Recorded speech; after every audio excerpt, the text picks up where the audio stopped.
Graça e paz, igreja do avivamento, amém? Aleluia, glória a Deus pela sua vida, glória a Deus por você que hoje ouviu a voz do Espírito e veio cultuar a Deus no meio da congregação, amém, queridos? Temos alguém que nos visita hoje pela primeira vez, eu vejo que tem algumas pessoas novas, pela segunda vez, terceira vez, amém, já são todos da casa. Glória a Deus. Quem? Levanta a mão, por favor, que eu não estou enxergando. Ah, seja bem-vinda em nome de Jesus. Seja bem-vindos em nome de Jesus. Amém, queridos? Glória a Deus pela vida de vocês. Que Deus fale ao coração dos irmãos em nome de Jesus. Eu quero orar primeiro pelas crianças que vão para a salinha em nome de Jesus. Amém? Senhor Deus, nós abençoamos, Pai, a vida das crianças, a vida dos professores.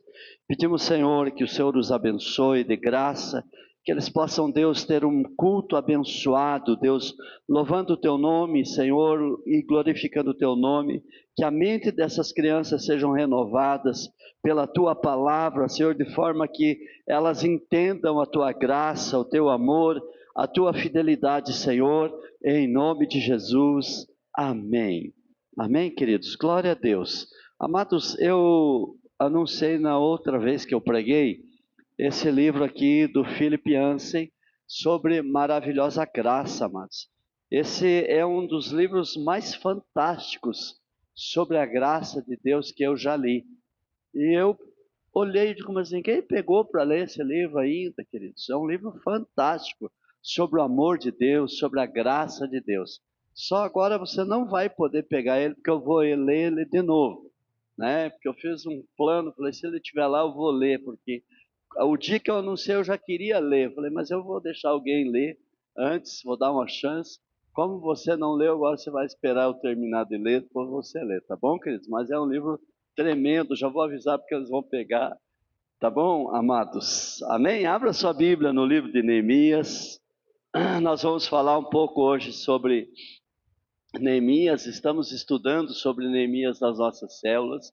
A gente estudou sobre Josué nas nossas células, pregamos sobre Josué. Josué foi uns estudos fantásticos que nos ensinou muito sobre santificação, sobre a gente, né, confessar os pecados, sobre a gente permitir que Deus nos levasse a um lugar de santificação para que a nossa vitória chegasse até nós. Neemias, queridos, é um livro fantástico. Se você ainda não leu o livro de Esdras, o livro de Neemias, você precisa ler, porque Esdras e Neemias fala da reconstrução ou do tempo em que eles restauraram e voltaram do cativeiro babilônico e restauraram ali Jerusalém, restauraram todas as coisas em Jerusalém. Nós vamos ler hoje o capítulo 2 de Neemias, mas eu vou discorrer um pouquinho sobre toda a história de Neemias para que a gente possa se situar e saber aquilo que Deus deseja falar ao nosso coração e que a gente possa hoje crescer no conhecimento daquilo que Deus quer fazer conosco. Amém, queridos? Neemias capítulo 2 diz assim: Sucedeu, pois, no mês de Nissan, no ano 20º do rei Artaxerxes, que estava posto vinho diante dele, e eu tomei o vinho e dei ao rei. Porém, nunca antes estivera triste diante dele. E o rei me disse: por que está triste o teu rosto? E por que não estás, pois não estás doente? Não é isso senão tristeza de coração. Então temi muito em grande maneira, e disse ao rei: viva o rei para sempre!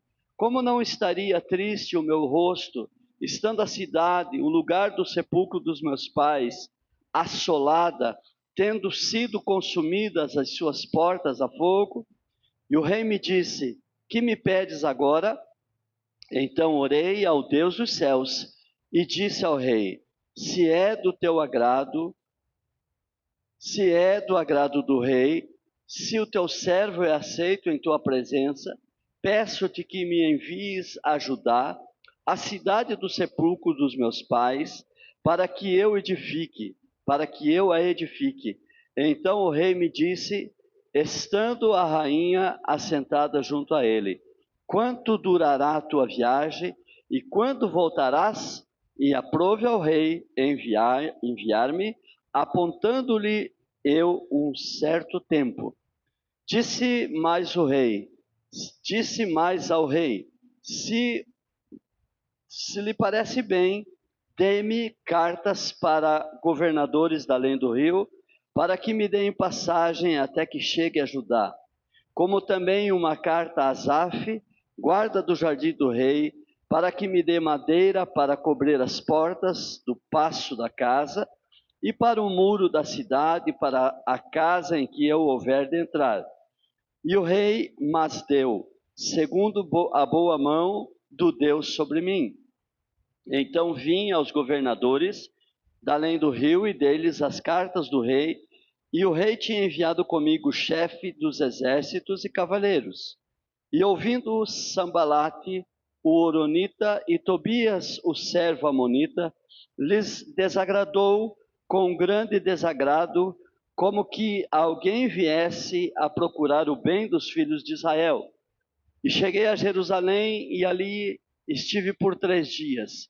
E de noite me levantei, eu e poucos homens comigo, e não declarei a ninguém que o meu Deus me propôs o coração para fazer em Jerusalém. E não havia comigo animal algum, senão aquele que eu estava montado. E de noite saí pelas portas do vale, para a banda da fonte do dragão, para a porta do montouro, e completei os muros de Jerusalém, que estavam fendidos em suas portas, que tinham sido consumidas pelo fogo. E passei à porta da fonte, e ao viveiro do rei, e ao lugar por onde pudesse passar a cavalgadura que estava debaixo de mim. Então subi de noite, subi pelo ribeiro e contemplei o muro, e voltei e entrei pela porta do vale, e assim voltei.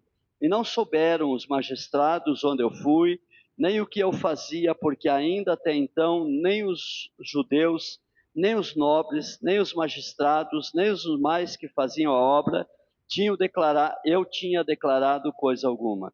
Então lhe disse, bem vedes vós a miséria que estamos, que Jerusalém está assolada e que as suas portas têm sido queimadas.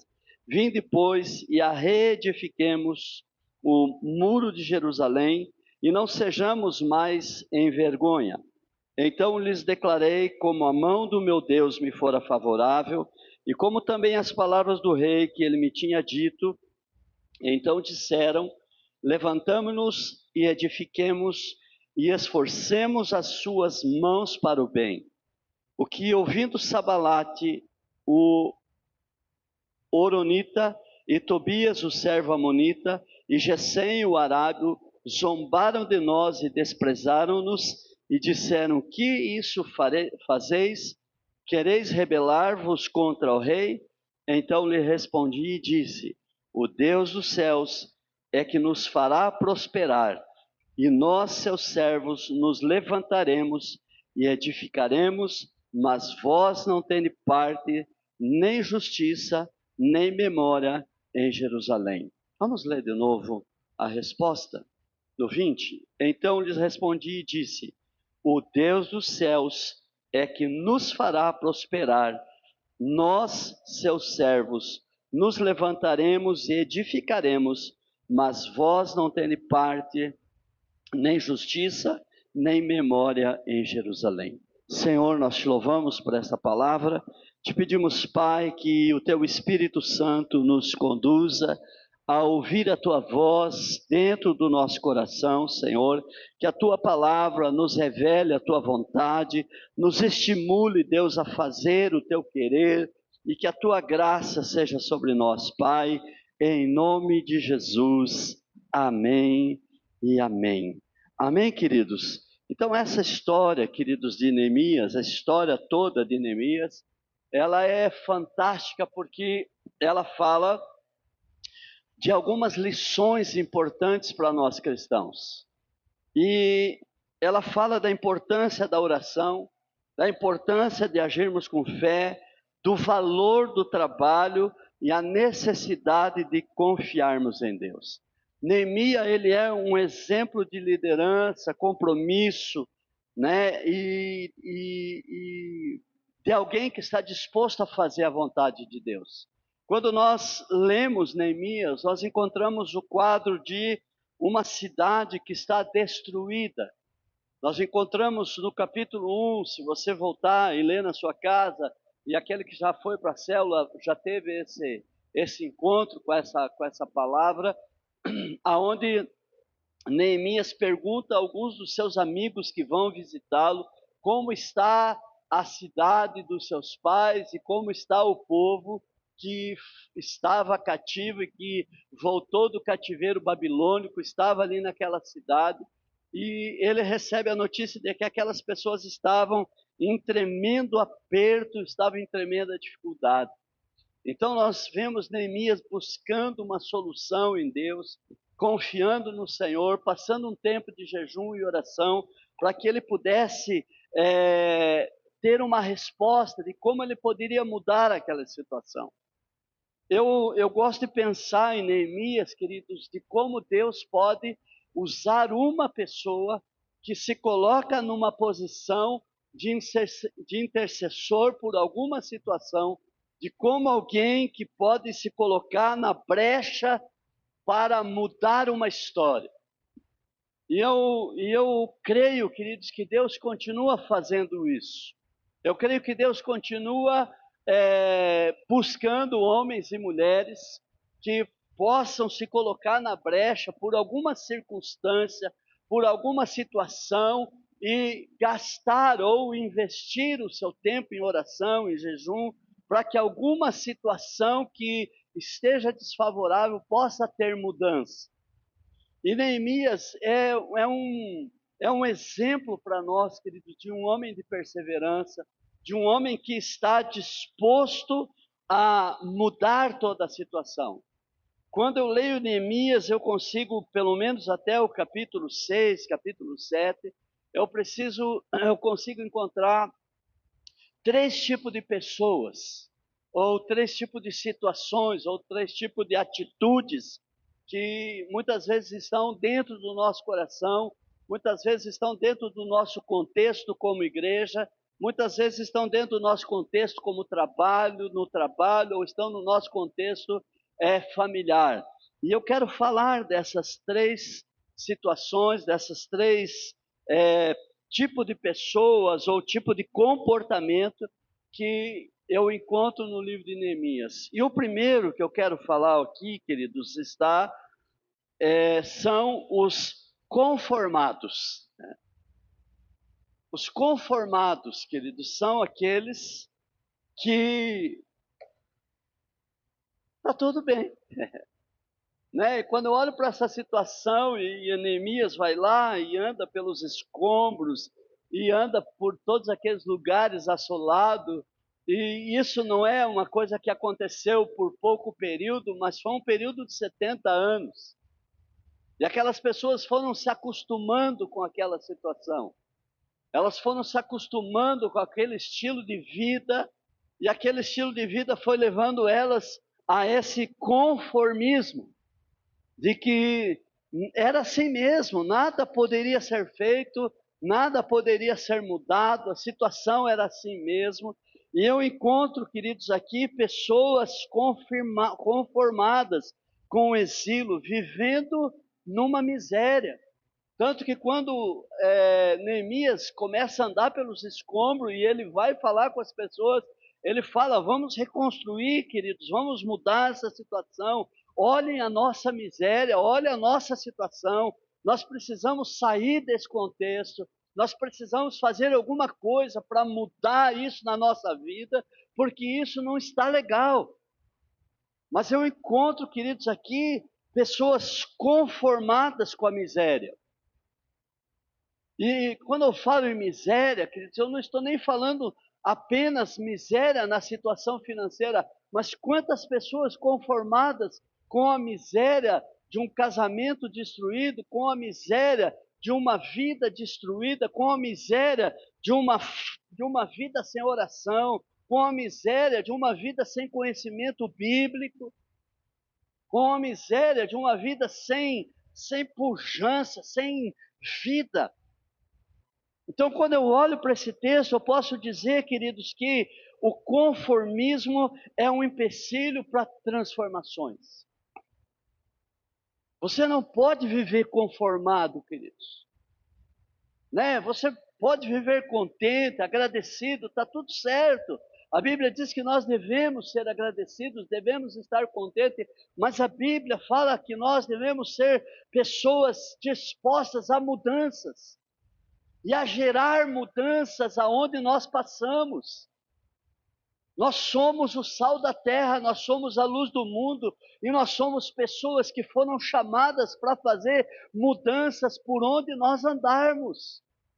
Então nós não podemos nos conformar, queridos, com este século. Nós temos que ouvir a palavra que está em Romanos capítulo 12, versículo 1 e 2, aonde diz que nós não devemos nos conformar com esse mundo, mas nós devemos transformar primeiro a nossa vida com a renovação de um novo entendimento, com uma nova mentalidade, agora a mentalidade do reino de Deus, não mais a mentalidade do reino das trevas, não mais a mentalidade do rei deste mundo, do príncipe das trevas desse mundo, mas uma mentalidade que vem de Cristo Jesus.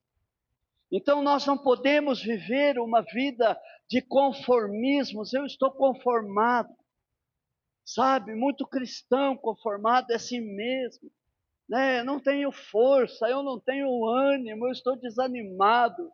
Queridos, levanta-te nessa noite em nome de Jesus e toma uma posição em Cristo Jesus para viver a vida cristã com alegria no teu coração, porque a palavra de Deus diz que a alegria do Senhor é o quê? É a nossa força.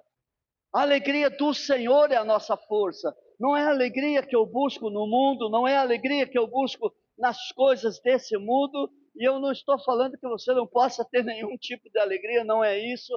Mas eu estou dizendo, queridos, que se você busca verdadeiramente conhecer Deus, a alegria do Senhor vai invadir seu coração e a sua vida será transformada. E eu tenho por certo que assim como aconteceu com Neemias, você vai começar a transformar o que está à sua volta.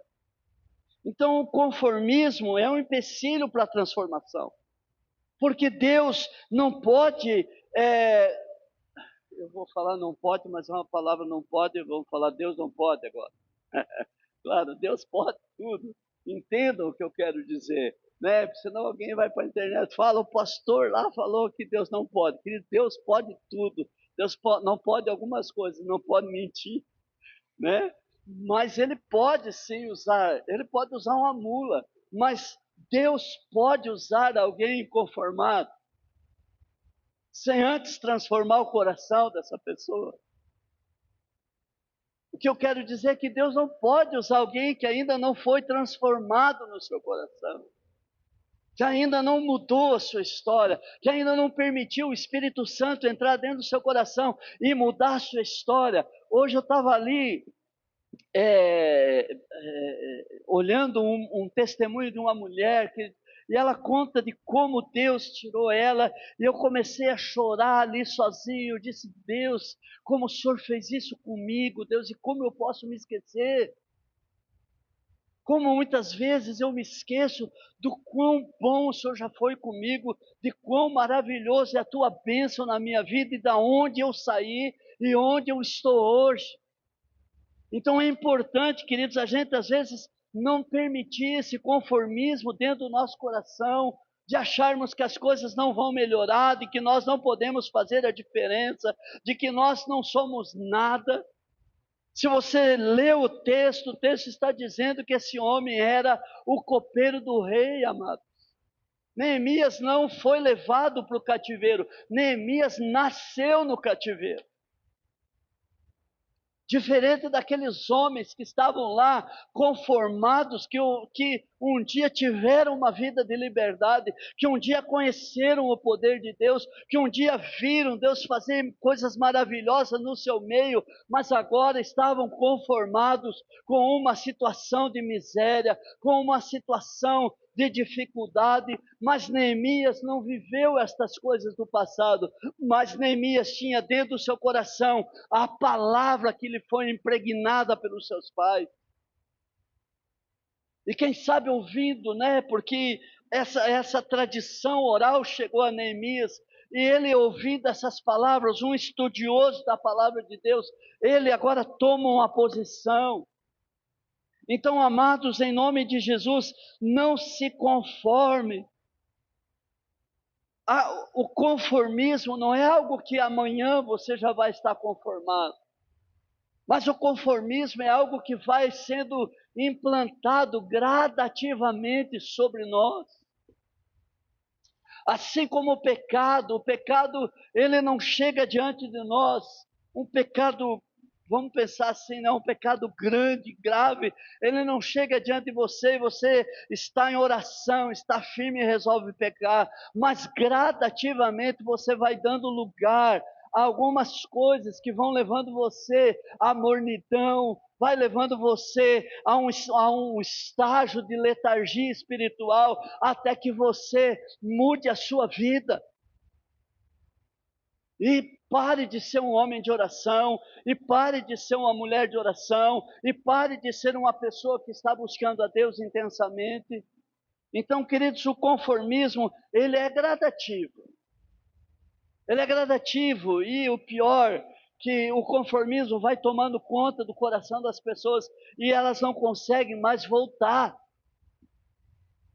Não tem força mais para lutar, queridos. Não tem mais força para reagir. E assim estava a situação daquele povo, queridos, conformados com uma cidade destruída, conformados com uma vida de miséria, conformados por serem dominados por um rei estranho. E por que eles chegaram a essa situação, amados? Porque eles foram para a Babilônia, porque eles tiveram 70 anos de exílio babilônico. Porque começaram a adorar outros deuses. Porque começaram a dizer, não tem nada a ver. Porque começaram a achar um Deus muito amoroso, que não corrige, um Deus que não fala contra o pecado, um Deus que aceita qualquer coisa, um Deus que aceita qualquer forma de culto, qualquer forma de oração, qualquer forma de adoração, queridos. Não se preocuparam em conhecer Deus e dizer, Senhor, qual é a tua vontade? O que o Senhor deseja que façamos? Como eu posso te servir melhor? Como eu posso te agradar melhor? De que forma eu posso ser um melhor pai? De que forma eu posso ser um melhor pastor? De que forma eu posso ser um melhor líder? De que forma eu posso ser um melhor servo? Mas eles foram se conformando, queridos, e eles entraram nessa situação por conta deles mesmos. Isso é um alerta para nós, amados. Neemias é um alerta para a igreja, é um alerta para mim e para você, dizendo: você não pode ficar conformado. Eu não vou dizer para você olhar para a pessoa do seu lado e dizer que você não pode ficar conformado, porque agora parece que não pode mais. Mas diga para você mesmo, não fique conformado. Não fique conformado com esse século. Não se conforme com uma vida de oração fraca. Não se conforme com uma vida de leitura fraca. Não se conforme com uma vida de buscar as coisas desse mundo mais do que você busca a Deus. Sabe, eu vi aqui o Elton tirando oferta e eu pensei comigo, gente, se a gente entendesse que tudo que nós temos é do Senhor e a gente precisa fazer com que tudo que nós temos sirva a Deus, a gente nem precisaria tirar oferta e dízimo, porque os próprios irmãos iam entender o valor dessas coisas. Mas não é esse o que eu vou pregar hoje. Eu quero pensar aqui quantas vezes, né, aqueles homens passaram por cima das ruínas. Quantas vezes você já passou por cima de alguma ruína e você fala, mas isso aqui não vai mudar nunca. Isso aqui não vai melhorar nunca. Ou quem sabe você já se acostumou com as paisagens das ruínas. Mas havia um homem, queridos, que não se acostumou com isso. Né? Ele não se acostumou. Porque os desanimados, os conformados, geralmente são os desanimados. Sim ou não? Os conformados são desanimados, porque Você já foi na casa de alguém que está uma sujeira, coisas toda fora do lugar, e você olha e vê que aquela pessoa não tem força para fazer aquilo que ela pensa que poderia melhorar, mas não consegue? Muitas vezes a nossa vida espiritual está do mesmo jeito, amados. Porque a gente não pode olhar para os escombros e dizer, é assim mesmo.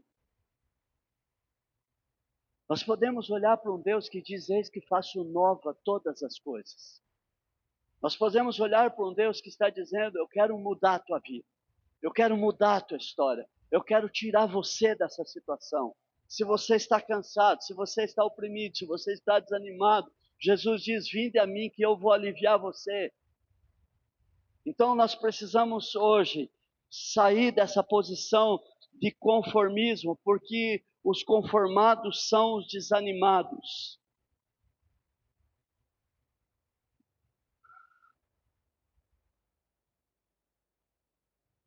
O grupo de pessoas que eu quero aqui mostrar para você são os opositores que nós encontramos aqui. E às vezes nós encontramos os opositores na igreja. Às vezes nós encontramos os opositores no nosso trabalho. Às vezes nós encontramos os opositores na nossa casa. Às vezes nós mesmos somos os opositores de nós mesmos. Eu lembro um dia que eu estava fazendo uma entrevista de um menino para a casa de recuperação. E a mãe dele olhou para mim e falou assim, olha pastor, o fulano é assim por causa das companhias. E eu falei, mãe querida, ele pode ter entrado nas drogas por causa das companhias. Por causa das más companhias. Mas hoje ele é a má companhia. Às vezes a gente tem essa visão de terceirizar os problemas. E de não olhar para dentro daquilo que nós somos e dizer, gente, será que eu não estou sendo o opositor de mim mesmo? Será que não sou eu que saboto a minha vida espiritual quando eu não quero vir para a oração? Será que não sou eu que saboto a minha vida espiritual quando eu me assento na roda dos escarnecedores? Será que não sou eu que saboto a minha vida espiritual quando eu me dedico a fazer muito mais, com muito mais prazer as coisas do mundo do que aquilo que é para Deus? Então, amados, os opositores se levantaram quando Neemias resolveu edificar aquela cidade. E aí eu vou dizer para você, querido, se você ousar sair da sua posição, vai se levantar opositores. Se você ousar hoje se levantar e dizer, eu vou melhorar, eu vou mudar a situação da minha casa, eu vou mudar a situação do meu trabalho, eu vou mudar a situação dessa cidade, eu vou ser um homem de oração, eu vou ser uma mulher de oração, eu vou ser uma mulher de compromisso com Deus, um homem de compromisso com Deus, eu vou fazer as coisas certas, eu vou parar de fazer o que eu estou fazendo, eu vou parar de adulterar, eu vou parar de beber, eu vou parar de fazer essas coisas, eu vou dizer para você, já começou a se levantar um opositor que se chama Satanás, mas muitos opositores se levantarão e dirão, você não precisa ser tão fanático. Sim ou não? Quando alguém se levanta, vai se levantar alguém dizendo, isso é fanatismo, isso é puxa-saquismo, desculpa a expressão, isso é aquilo, e se levantarão opositores, e nós aqui encontramos pelo menos 3 opositores, que se levantaram contra a obra do Senhor, contra a vontade de Deus, com zombaria. Chamaram Neemias e disseram que eles eram fracos. O que vocês vão fazer? Vocês são muito fracos.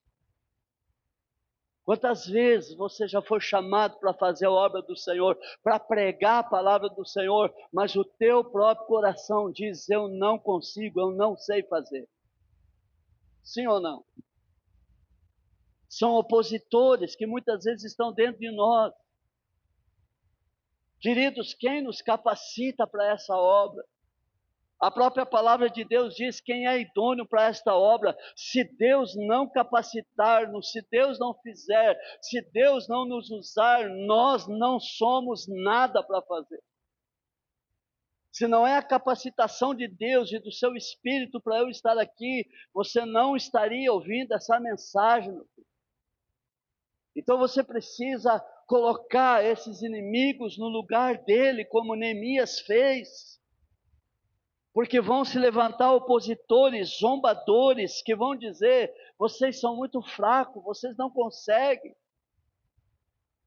Outros vão dizer, o que vocês estão construindo não vai funcionar, não vai dar certo, a sua vida não vai dar certo, essa célula não vai para frente, a sua vida não vai para frente, seu casamento não vai para frente. E você precisa hoje dizer, Senhor, esses são os opositores, não fazem parte do teu plano, não fazem parte daquilo que o Senhor tem para nós. Outros são os acusadores, que se levantaram e disseram, vocês querem se levantar contra o governo? Vocês querem se levantar contra o rei? Vocês querem fazer coisas que desagradam o coração do rei? Outros são os que se levantam para guerrear contra nós, que se declaram nossos inimigos. Sabe, queridos, eu esses dias orei, eu falei, Deus, e falei aqui na liderança, falei, Senhor, eu nunca tive tantos inimigos como eu tenho tido agora. É verdade, queridos. Por conta do meu posicionamento com Cristo. E talvez você tenha muitos inimigos declarados por conta do teu posicionamento com Cristo Jesus. Esses inimigos se levantam para que você pare de caminhar, para que você pare de avançar.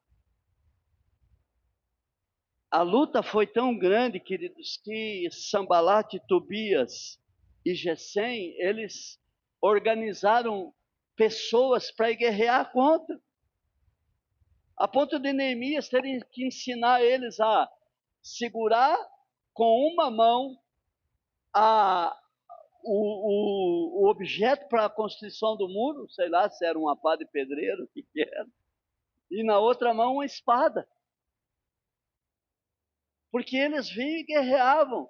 E ele ensinou que quando a guerra estivesse num lugar, eles tocavam a trombeta, as famílias todas corriam para lá, para guerrear contra aquela situação. Então nós como igreja precisamos também aprender a ser organizado. Porque às vezes há uma guerra com algum irmão, e ao invés de nós ouvir o som da trombeta e ir lá guerrear com o irmão, nós deixamos que o irmão lute sozinho. Nós somos igreja, queridos, nós somos a igreja que está construindo uma obra de evangelização. de pregação do evangelho, de anunciação do reino do rei. Não bastasse isso, queridos, como não conseguia vencer, ele colocou pessoas introduzidas dentro da igreja de Neemias.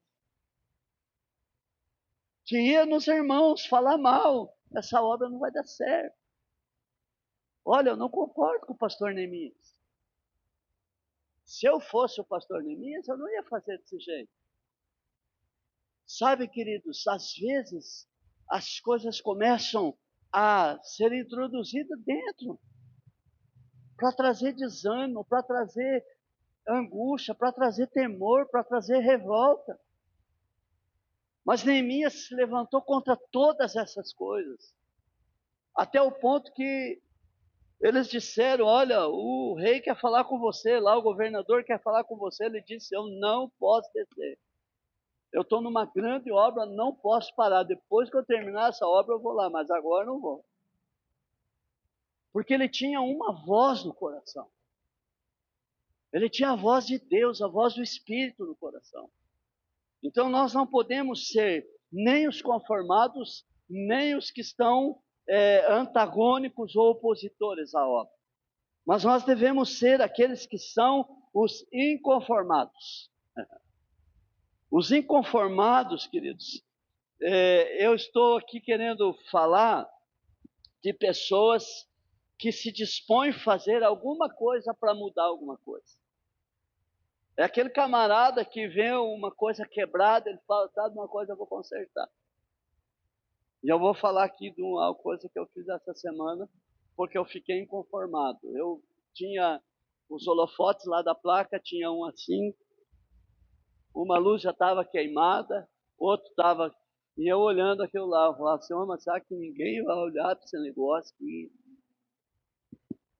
E essa semana eu levantei conformado, que essa palavra já estava mexendo no meu coração, vim aqui e consertei.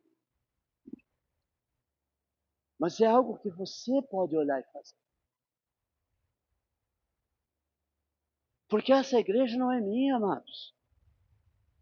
Essa igreja não é dos líderes. Essa igreja não tem um dono específico, a não ser Jesus.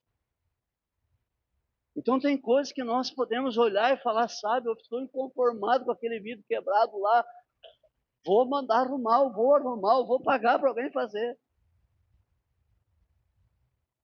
Eu estou inconformado, então nós precisamos começar. Eu estou aqui dando alguns exemplos muito pobres, inclusive. Mas existem situações que você precisa ser inconformado e dizer: sabe, nós vamos mudar a história da igreja com oração, com jejum. Nós vamos vir para terça-feira, nós vamos vir e vamos convidar o Felipe para subir um monte, vamos orar no monte, vamos orar no mato, vamos orar onde precisar orar, e nós vamos mudar a situação em nome de Jesus. Então nós precisamos, querido, ser inconformado. Uma questão muito interessante é essa que eu falei: Neemias não nasceu no cativeiro, mas ele olhou aquela situação e falou: eu preciso fazer alguma coisa. Eu preciso fazer alguma coisa. Tem células que não têm auxiliar, queridos. Você já tinha que ter se levantado e dito para o seu líder: eu vou ser o teu auxiliar, se você me aceitar. Eu já contei isso aqui várias vezes na igreja, na revista do 007, não sei quem lembra dessa revista, vocês são muito novinhos, nem sabem que é uma revista. Era um gibi. Então fez um apelo e disse, aí tinha o Zero, e o Zero era meio bobalhão, era um recruta meio bobão, e eles estavam todos enfileirados, e o capitão lá falou: quem eu preciso que faça isso, quem se voluntaria, dê um passo para frente. E o Zero ficou parado e todo mundo deu um passo para trás. Só ficou aquele bobalhão lá. Ele disse: você mesmo, parabéns. Tem hora que parece que a gente está precisando achar o 007, o zero ali. Porque as pessoas, ao invés de dar um passo para frente, estão dando um passo para trás. Ao invés de se dispor a fazer a obra, ao invés de dizer: eu vou fazer, eu vou dar aula, eu vou... Eu estou aqui colocando umas coisas práticas da igreja. Mas na sua casa, queridos, se o seu marido não se levanta para a oração, levante-se você. O que é uma vergonha, né, maridos? Nós temos que esperar as esposas se levantar para orar. É nosso papel, levante-se para a oração, levante-se para buscar o Senhor. Na terça-feira, venha para a oração. Eu já disse, você não precisa ficar 1 hora aqui de joelho, mas se você passar aqui 10 minutos e orar, já vai valer a pena. Não vai valer, Felipe? Já vai valer a pena. Tem irmãos que vêm aqui, desde que eu estou aqui orando com o Felipe. Tem irmão que vem aqui, ora e vai para casa, mas ele veio e orou 1 hora, meia hora, 40 minutos, 10 minutos, mas ele vem, nunca faltou. Mas tem líder que não vem nunca. Queridos, e nós somos líderes. O pastor hoje levantou bem animado. Então, em nome de Jesus, quem vive para Deus, queridos, não consegue mais viver para si mesmo. Neemias está dizendo, nesse tempo eu era copeiro do rei. Você quer uma profissão melhor do que ser copeiro do rei? Uma posição de confiança, alguém que vai lá, toma o vinho do rei, né? Ah, mas Neemias podia morrer. Não, não é bem assim, queridos. Primeiro tinha outros testes para chegar no copeiro. E Neemias estava numa boa, podia te saber uma coisa, querido, deixa que se vire, aquela cidade lá está assim mesmo, deixa que se vire. E Neemias se levanta, queridos, e vai servir a Deus, e vai fazer a vontade de Deus. Então eu quero dizer para você que Neemias se desgastou por algo que ele achou importante. Neemias se desgastou, ele passou anos trabalhando para a reconstrução. Ele passou anos incentivando o povo, motivando o povo, indo atrás das coisas para fazer com que aquilo acontecesse, até que todas as portas foram restauradas. As 12 portas de Jerusalém foram restauradas. Porque um homem disse, eu vou me desgastar. E o interessante desse de se desgastar, queridos, é que o sal só continua sal dentro do saleiro. Quando você pega o sal e põe na água para fazer o seu arroz, o que é que ele vira? Some. Mas tem sabor ao arroz. É essa a nossa vida cristã. Nós precisamos dizer, Deus, eu vou dar sabor à minha casa, eu vou dar sabor ao meu colégio, eu vou dar sabor no meu trabalho, eu vou dar sabor na minha igreja. Não tem problema, eu vou ser aquele que vai ser a diferença em nome de Jesus. Então,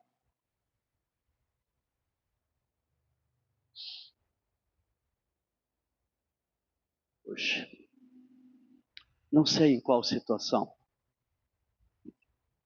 mas na situação da sua vida, que você diga, eu não vou ficar conformado. Eu vou mudar a minha história.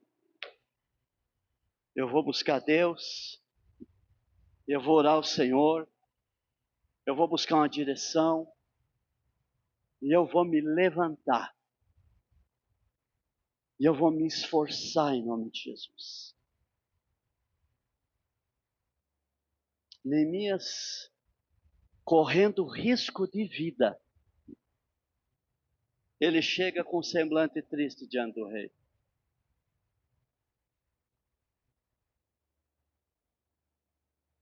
Neemias coloca a situação não apenas uma vez diante de Deus, mas no capítulo 1 diz que ele orou por muitos dias, e no capítulo 2 diz que ele orou diante de Deus. Neemias tomou uma posição, queridos, uma atitude. Sabe, amados, o que falta muitas vezes na nossa vida como cristãos é uma atitude. É uma atitude. Eu vou mudar, então eu tenho que tomar posturas e atitudes.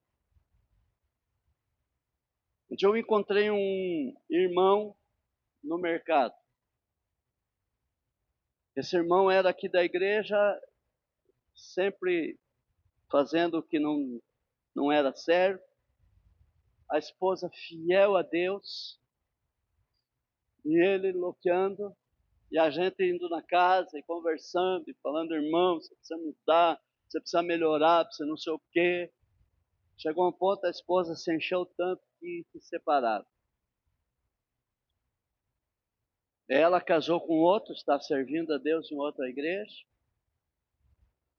E eu encontrei no mercado e ele disse assim: bah, pastor, se eu tivesse te ouvido,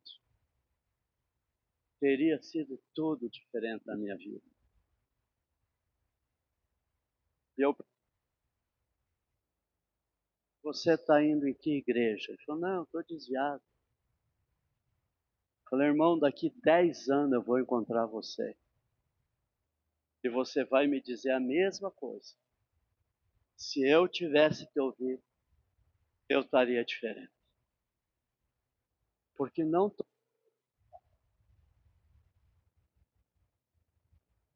cristão, vamos...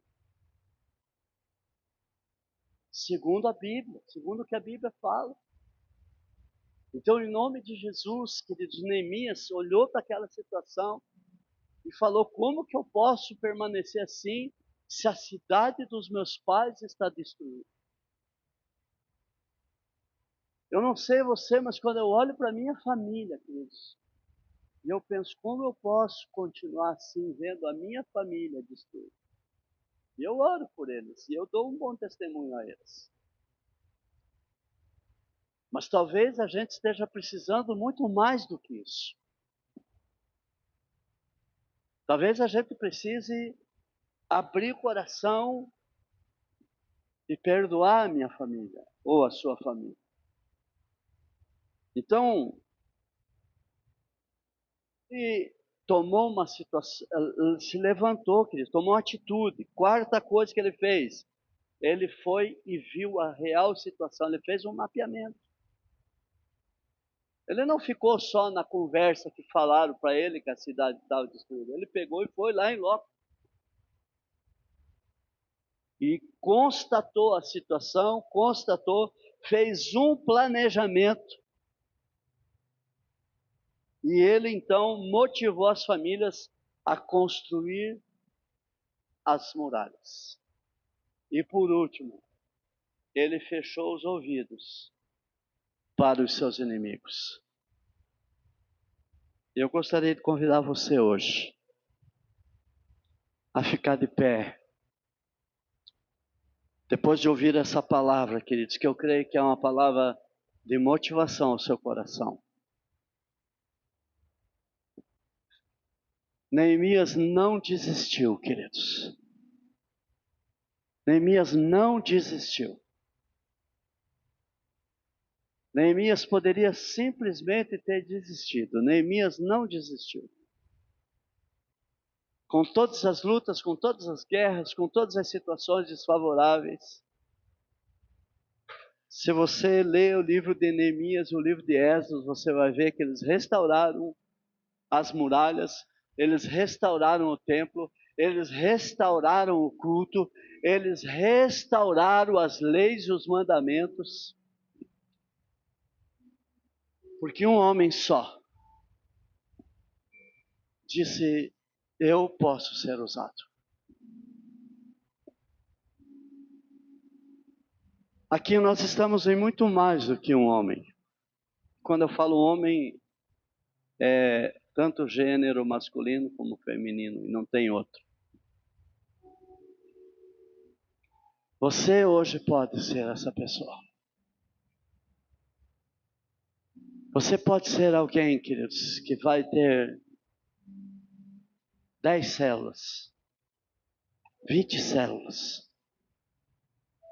Você pode ser alguém que vai ganhar gente para Jesus. Você pode ser alguém que vai fazer a diferença dentro do seu casamento. A única coisa, queridos, que você precisa é dizer: Senhor, essa situação, ela não pode continuar, Jesus.